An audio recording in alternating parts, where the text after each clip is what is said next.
સુરતની નવી civil hospital વખતો વખત વિવાદમાં આવી રહી છે. નવી સિવિલ હોસ્પિટલમાં આવેલી કિડની બિલ્ડિંગમાંથી ફરી વખત નળ ચોરીની ઘટના સામે આવી છે.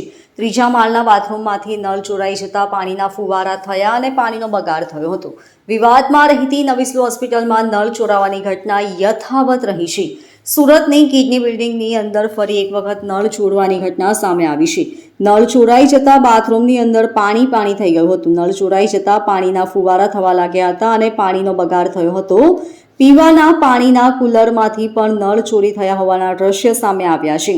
નળ ચોરાઈ જતા દર્દીઓ અને તેના પરિવારજનોને બાથરૂમ જવામાં અને પીવાના પાણીમાં તકલીફ પડી રહી છે. અગાઉ પણ 50થી વધુ નળ ચોરાયા હોવાની ઘટના સામે આવી હતી.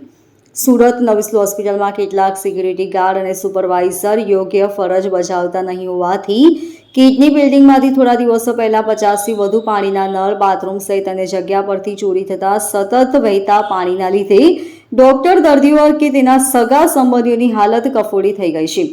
ત્યારે તંત્ર માત્ર તપાસ કરીએ છીએનું રટણ કરી રહ્યું છે.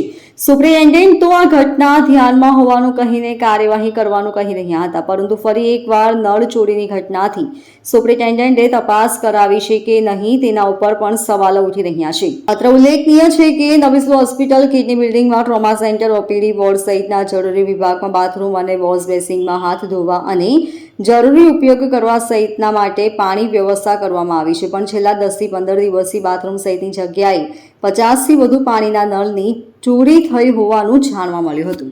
Bureau report, LK star news, Surat.